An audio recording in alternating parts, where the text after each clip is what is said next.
slide on and then it sits up. Okay, shall we begin? So, as usual, Vaheguru Ji Ka Khalsa, Vaheguru Ji Ki Fateh. So, I want to talk today about a number of things. I want to put things in perspective and see how certain feelings and certain understandings can help us make use of wherever we feel we are. Right. So it's a healthier way of moving forward, bearing in mind that we have all reached never never land. Yeah. So this never never land, which has never never ending goalposts, which has never never ending variants, which has never ending different ways of curbing your freedom. This never never land. This has an impact on a human being, has an impact on the mind, just general health. If you keep leading someone on and then disappoint them, so you have to look at, it's not just led on, it's the disappointment that comes. That has a toll on the human psyche. That has a toll on your mind, it has a toll on your ability to cope. And there are some fundamental characteristics that you can compare between, say, if you look at the Amnesty International's report on torture, and I think it's a manual of torture, how to torture an individual. Can you imagine that? Anyway, there's a manual out there. And it says that some of the key things are isolation, confusion, fear, constant case of agitation, constant case of agitation. And this leads an individual to become fatigued to the point where they just give up.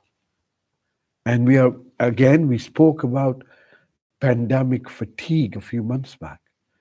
And we are approaching that place now. It's becoming more and more apparent, where people are unable to continue with their jobs, or people are unable to feed their families because of the circumstances, and it's impacting everyday individuals. This anxiety that's building up will not just impact now, but it's also becoming part of our post-traumatic stress disorder. And if you continue like this for another 6 months, then the position that the mental health of the community and the culture and the social order will be significantly impacted. So, what can we do under these circumstances? We have to ask ourselves. There are some things that you can do and there are some things you can't. As much as you'd like the mischief to stop, as much as you'd like the propaganda to tell you what's actually going on, rather than telling you what to think, once you begin to use your own faculties, your own understanding, you begin to realize that being engaged in this has an impact. And so what impact does it have? So the impact of being betrayed is feeling hurt. When you feel betrayed, and that's what we've had. We've had betrayal. Been betrayed. Remember 2 weeks to get the curb down? Then was it a couple of months? Was it then a lockdown? Do you remember hey, you can have your Christmas? No, you can't. Yeah, you can have your 5 days. No, you can't. So you have to look at the pattern. Same number of birds, trees not falling out, people not falling when you go walking, just dying in front of you because the bugs hit them. Have to use your cognitive ability. Now they're giving joints for jabs. Yeah, in the USA, you can have a joint and you have a jab. Get high. Yeah, JJ. Get high while you get down. Yeah, it's like, so you have to ask, when have so many incentives been given to get a modification in your behavior? Let's just look at it from that perspective. Modification in your behavior. Modification in where you eat, how you eat. Modification where you buy. Modification who you can meet, when you can meet. modification, social engineering, paradigm shift. So you can see it going on, can't stop that. So what do you need to do? Well, this feeling of being hurt. All right, let me ask you it in another way. Imagine that you had a lovely child that had gone for a year of betrayal. Yeah, you're going to have a sweet tomorrow. No, you're not. It's your birthday tomorrow. No, it's not. Yeah, for a whole year. Which one of you would put up with that? And why wouldn't you put up with that? Because of compassion. Because you're not that kind of a person. Then the question is, why do you put up with it yourself?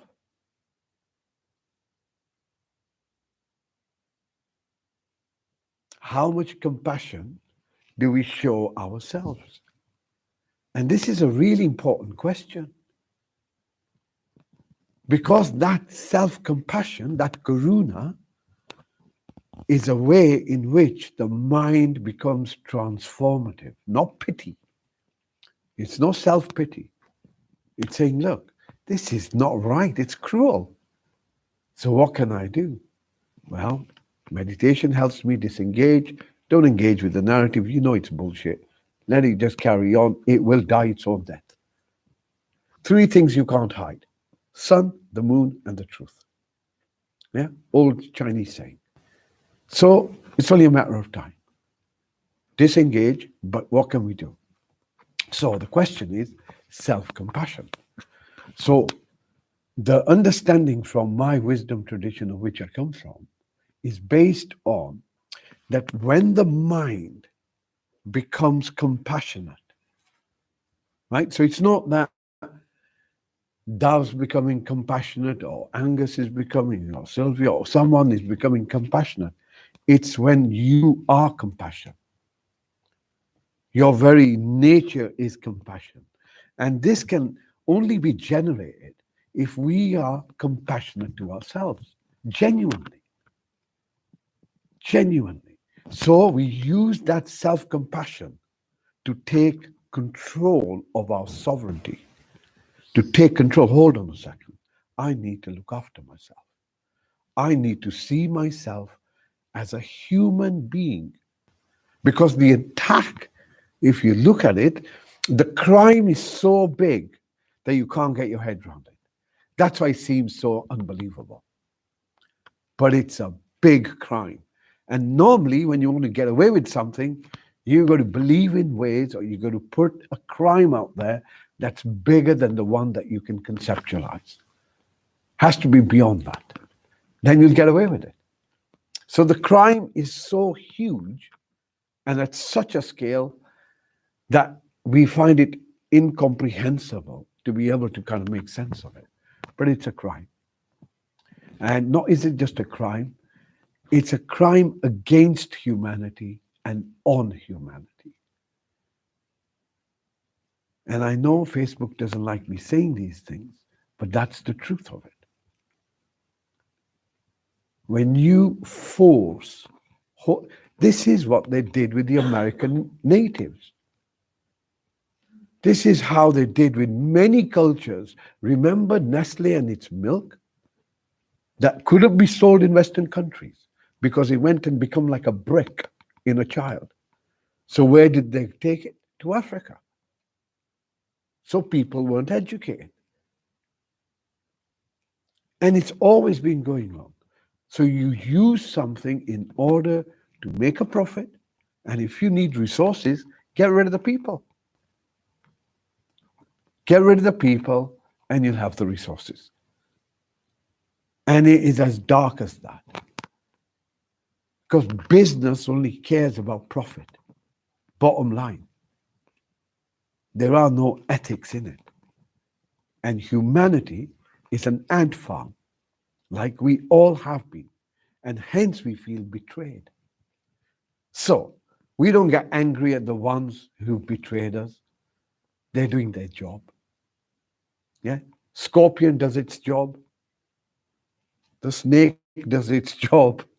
Everyone does its own job. No blame, no opposition, but redirect and say, all right, this has caused me some distress. This has caused me some disappointment. This has confirmed some of the things I didn't really want to know, but it's confirmed them. This stuff now I can't unknow. I can't unknow. And therefore, that hurt, that experience that we have within ourselves, which may be unpleasant, okay, how do we deal with that? Well, the way we deal with that is through compassion. And so compassion has two parts to it. One part is that you have to recognize the suffering that you have. Don't deny it. If you feel a bit cheesed off, you feel a bit cheesed off, right? No need to rub it. No need to say, actually say, yeah, this makes me feel quite angry, quite disappointed, but become aware of how you feel. Exactly as you would do with a friend. How do you feel? Go on, tell me. And in that telling yourself, you begin to recognize, yeah, all right, I'm not really that happy about it. Maybe I'm not as angry as I should be, but really it's distressing seeing other people who are so disappointed. Because I have an understanding and have shared this with you without fail over the last 18 months, see it for what it is. See it for what it is. Why? Because we have had this experience in our genes. This is exactly the same tactic. You find an indigenous culture, you want what they have, so what you do, you get rid of them. And there were people who were given money to get rid of particular kinds of groups of people, hunted. The Nahangs of the Sikh community were hunted. They were hunted. So you got 30 rupees for every head you brought back. Not that long ago. Africans, my father, and my grandfather knew about the Mau Mau in Kenya, where people used to at times hunt individuals. Cruelty. And this cruelty needs to be resolved now. And I think those cultures or communities who've looked at this and have some experience are a little bit more wary and feel less betrayed because they always knew something ain't right here. Something ain't right here.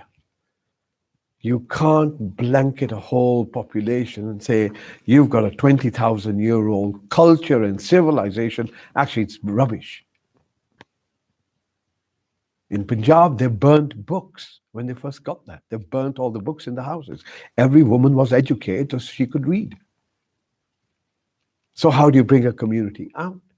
So we know that there are tactics that are used by those who are in control in order to exercise their force on communities in order to get resources, simply for business, right? So that's the paradigm we're in. That's falling apart.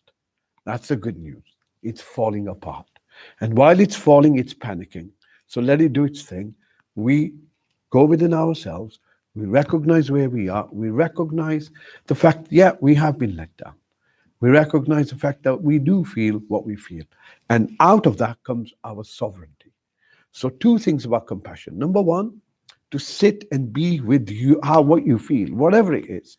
So it's a good practice to do once a month or once a week, but certainly a good practice to sit with how you feel, to sit with the distress you feel, to sit with the disappointment you feel. Whatever you feel, give it some validity. That's the first thing, that we sit with it. The second thing is we are present to it with a sense of kindness, like you would do with a friend. You know, I know you hurt my friend, but I'm here for you, for ourselves. And that I'm here for you, for yourself, allows you to build this sense of sovereignty. And you begin to recognize, as many people are now, and that's the wonderful thing of what's happening. As everyone's been squeezed, there are many people who are popping open and beginning to realize, hold on a second, something doesn't seem right, or having certain experiences of what it means to be human. And this evolution of sovereignty, of saying, yeah, you know what, we can work together. And yes, this is what it is, but we as humanity have resources and capability. And when we discover the power of our own consciousness and link that with the fact you are mortal, there is a moment of time when this life comes to an end. Got to make sure that you keep that in mind, because that allows you to live now, forces you to make sure now is taken care of, and tomorrow will take care of itself if now is taken care of. Yeah.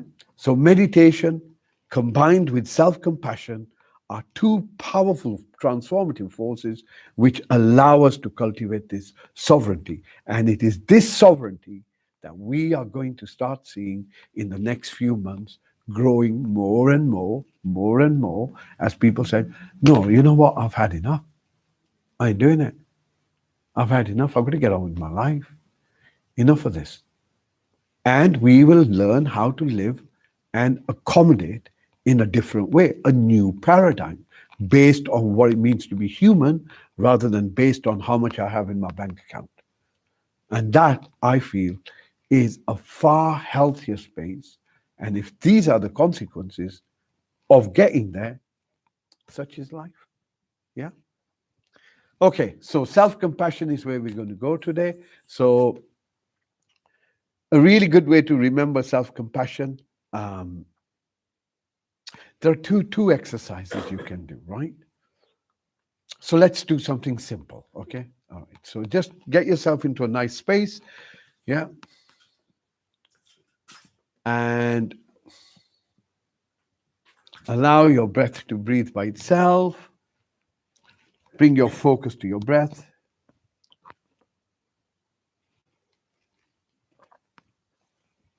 And we want to begin with just taking a little bit of a body scan. So imagine a hula hoop above your head and allow it to come down.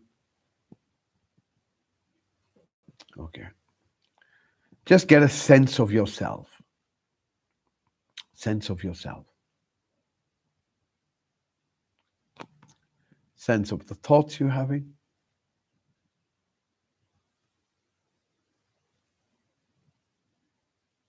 And the feeling, if you can find a word to describe it, a label.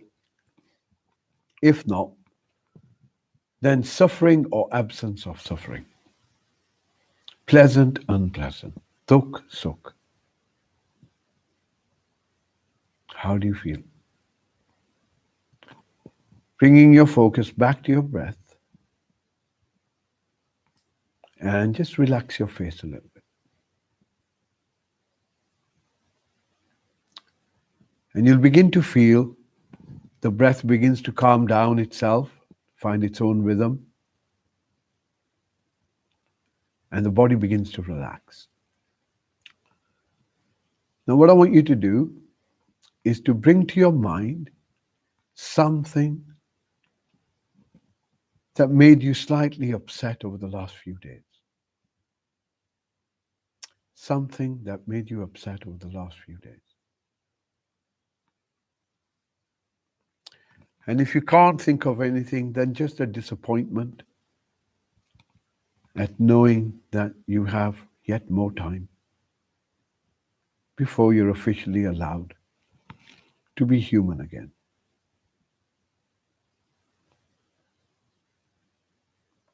And you will notice that the feeling within you, the sense of self begins to shift, change.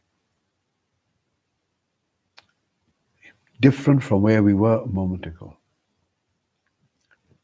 Now, this may appear as sensations in your body, feeling in your body.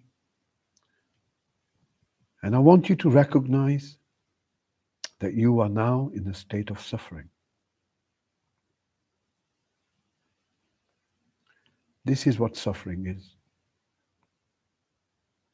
Suffering is being in this distressing state,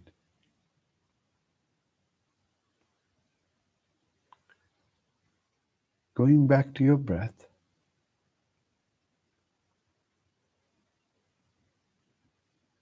and just follow your breath out and give yourself some comfort, knowing that you're suffering. Take a moment to soothe yourself, to be with the hurt, anchored on the breath,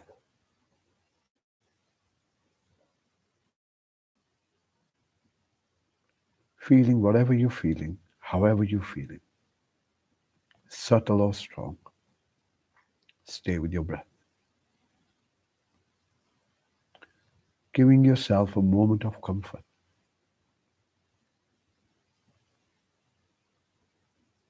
Okay? Stay with your breath.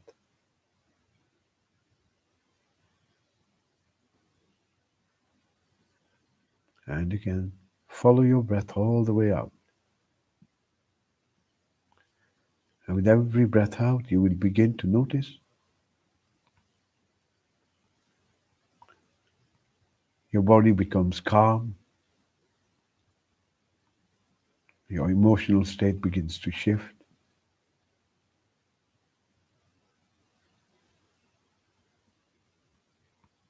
Stay with your breath.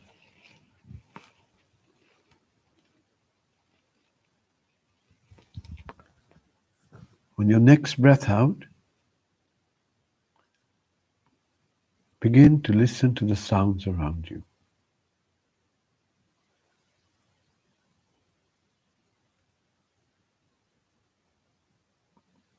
And then following the sound of the bell as far as you can.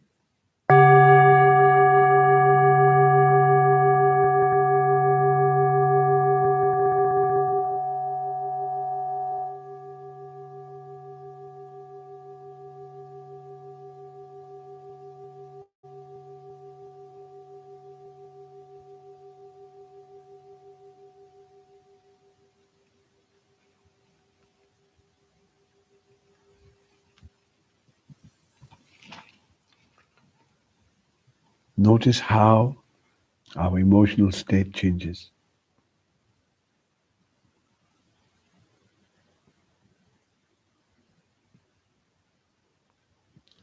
I'd like you to bring your focus back to your breath, holding it beneath your nose.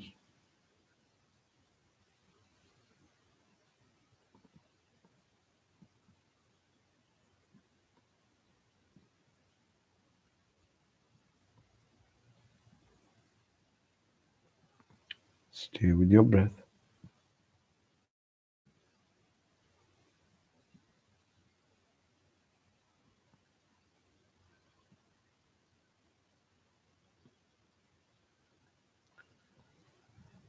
The next part of our meditation is going to be based on self-compassion. And there are three things that we make use of: words, images, and feelings.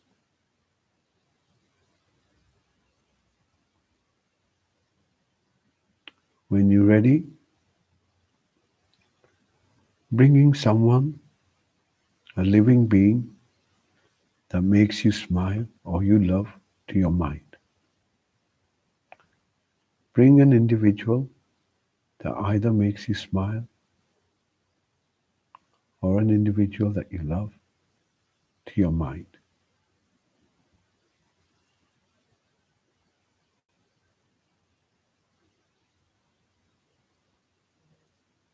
And as you build this image, bringing memories, giving it detail,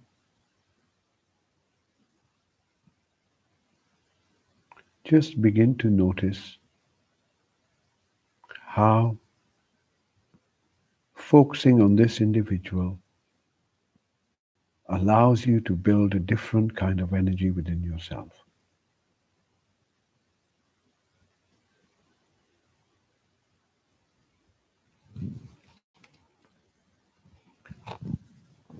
Gently bringing your hands and placing them across your chest. Left hand for men first, right hand for women.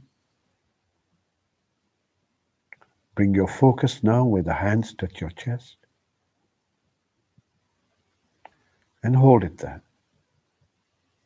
Hold your focus, noticing the pressure, noticing the warmth where the hands touch your body. This soothing touch that we can do with ourselves in itself is a healing method to soothe ourselves. Hold your focus. Notice that the chest moves in line with your breath.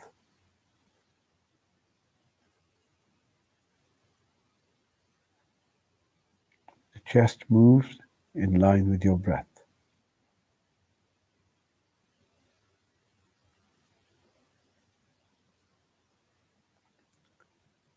Notice that there may be a sensation at the back,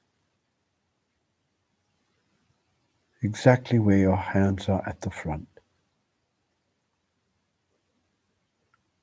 Almost like there's a hole in your chest where the breath comes in and the breath goes out. Hold your focus there.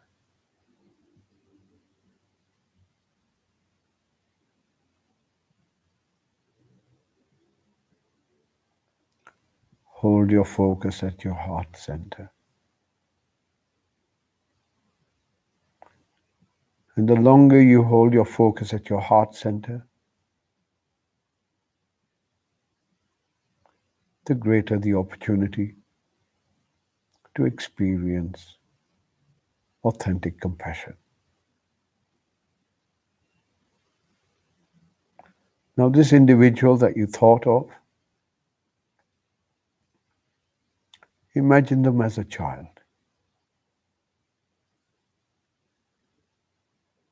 This individual that brings you so much love, imagine them as a child, born into a world completely innocent, blind, blind to the ways of the world,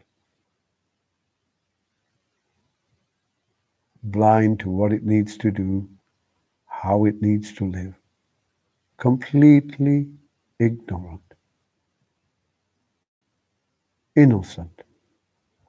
And this child is subject to the same things that you and I are: happiness and suffering,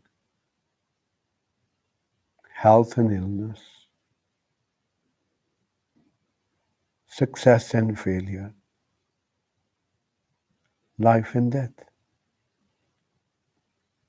So, holding this individual in our mind's eye, we repeat the following words, wishing them compassion, kindness through our words. May you be happy. May you be healthy. May you be peaceful. May you be safe. Gently repeating these words directed at this individual who brings so much love to us. May you be happy. May you be healthy. May you be peaceful. May you be safe. Holding that feeling, whatever it generates, may you be happy. May you be healthy. May you be peaceful. May you be safe. Notice what's happening within you.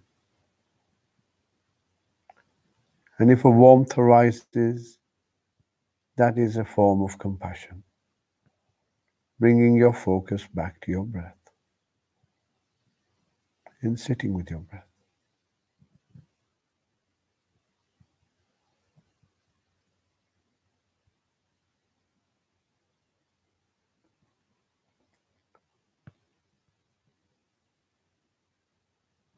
And now imagine this individual that brought you so much love, with them is another child. That other child is you.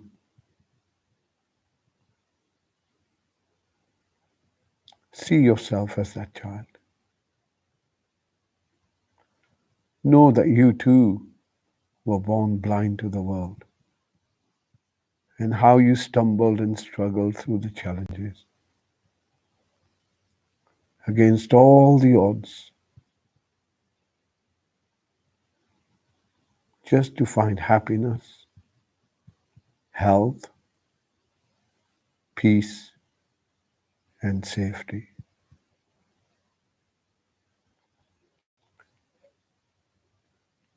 And now directing those words to both of us. May you and I be happy. May you and I be healthy. May you and I be peaceful. May you and I be safe. Recognizing that life has suffering and happiness, failure and success, illness and health, life and death. May you and I be happy. May you and I be healthy. May you and I be peaceful. May you and I be safe. Bringing our focus to the heart, noticing what's going on within us, allowing ourselves to feel what's there, sitting with it.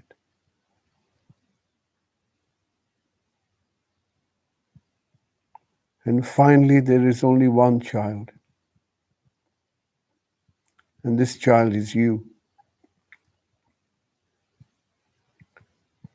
May I be happy.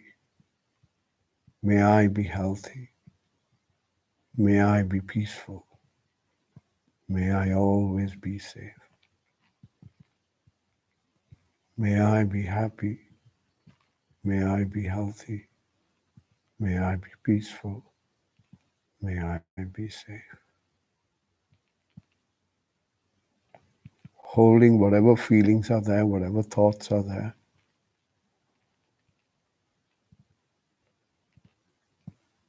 And once more, wishing yourself well, giving yourself the gift of compassion and care. May I be happy. May I be healthy.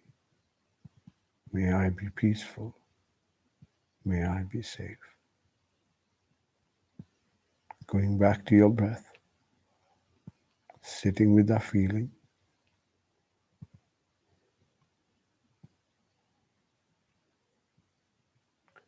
Notice how those words, that technique, that exercise, that practice, how it transformed our emotional state.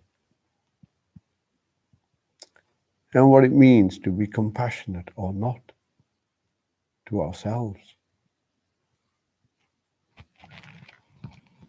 Gently bringing your hands down, resting them on your legs, sitting with your breath.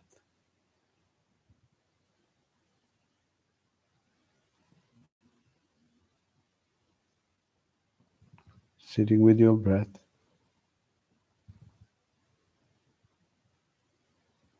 Watching the in-breath moving in, watching the out-breath moving out.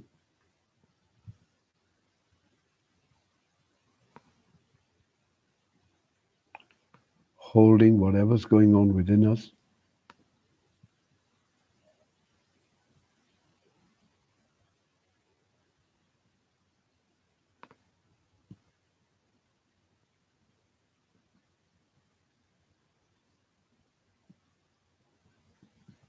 And now if you begin to follow your out-breath out, all the way out,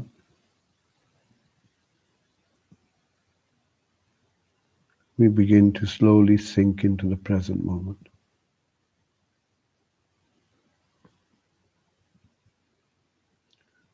Following each breath out, moving right to the end of your breath.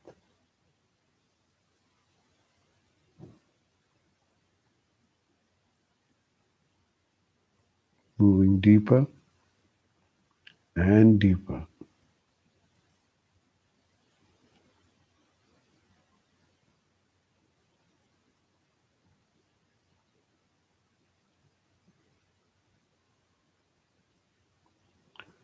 Bringing your focus to the sound of your breath.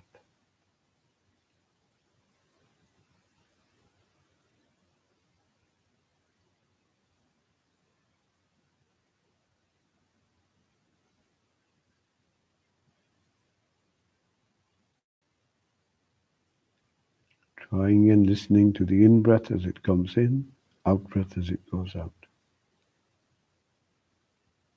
Intently.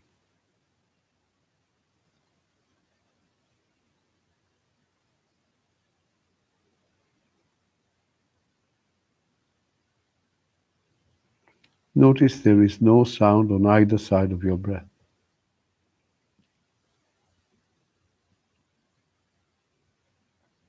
Before the in breath begins, there's no sound.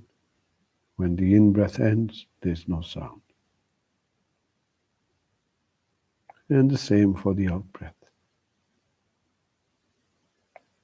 Listening to your breath.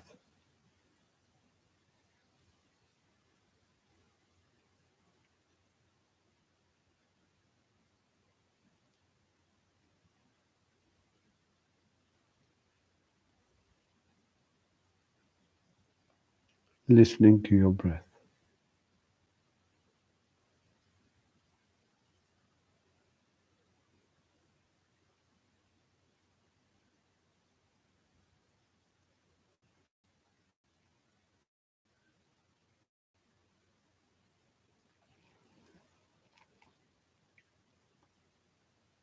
Stay with your breath.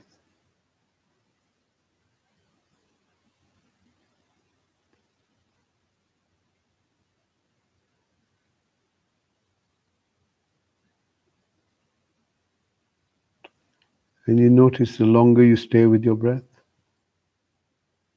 the more stillness or silence you begin to experience.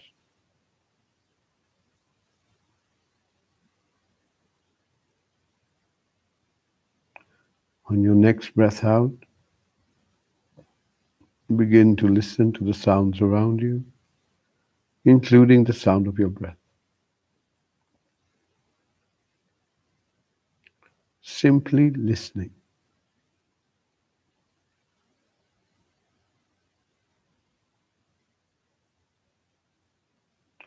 Not listening to anything particular, just listening.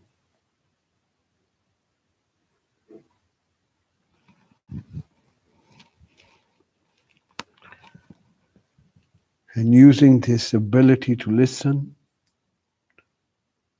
to follow the sound towards the silence.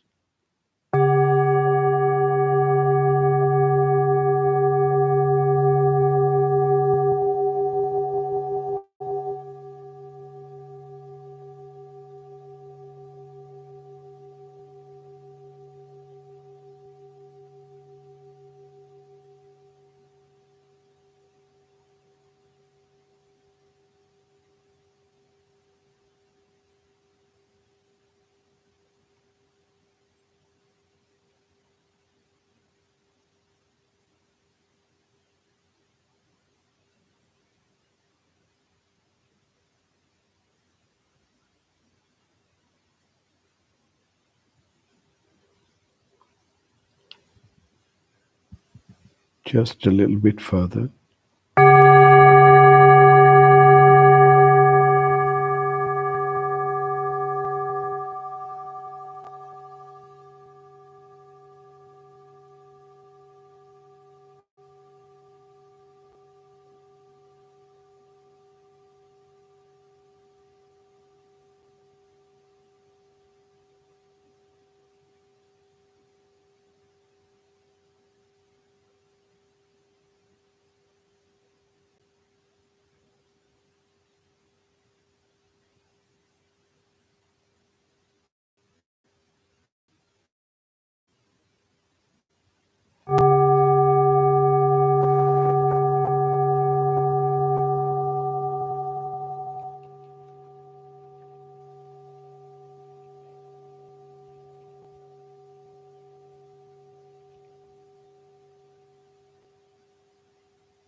Gently bringing your focus beneath your nose and just sitting with your breath.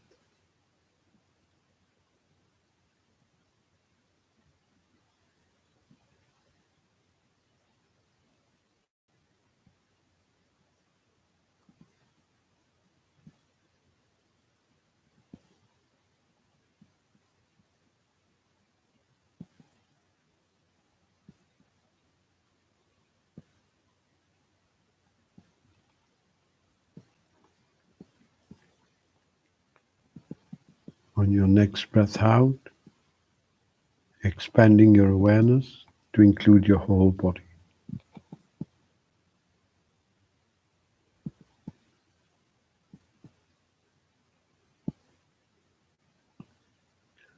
Notice your posture.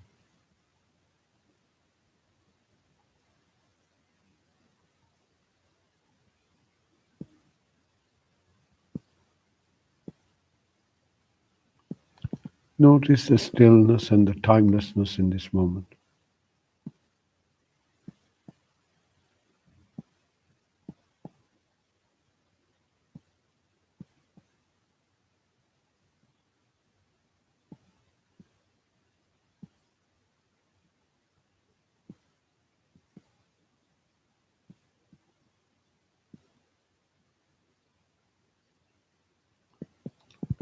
Notice the chair or the seat you're sitting on, how you're held in place, how grounded and still you are.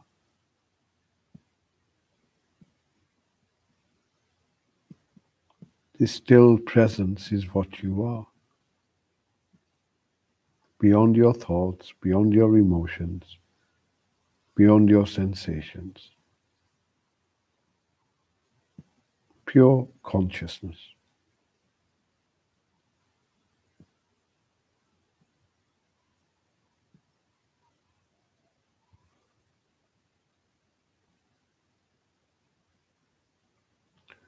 Notice your back is still straight and upright.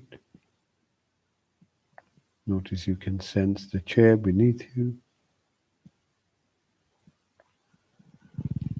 You can sense your thighs to your knees,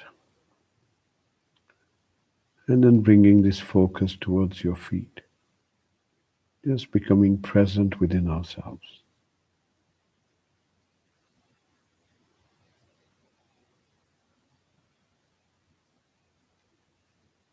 With a straight back, we notice that the shoulders, arms, hands are relaxed and comfortable.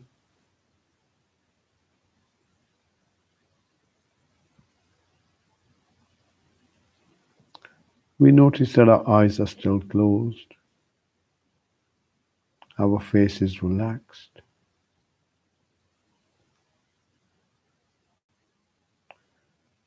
Sitting with your breath.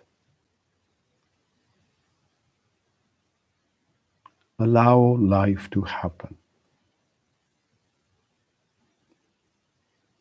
Not a doing, but a happening.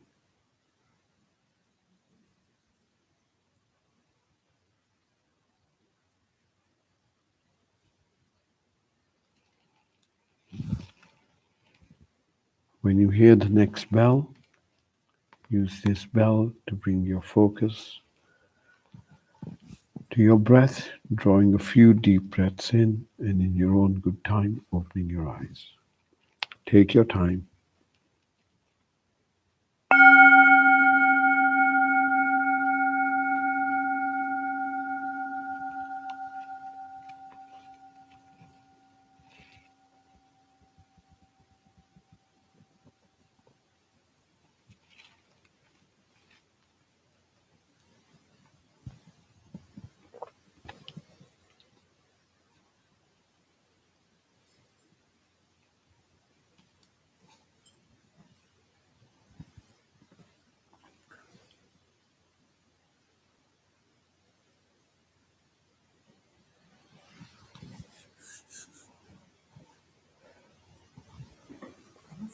Thank you very much.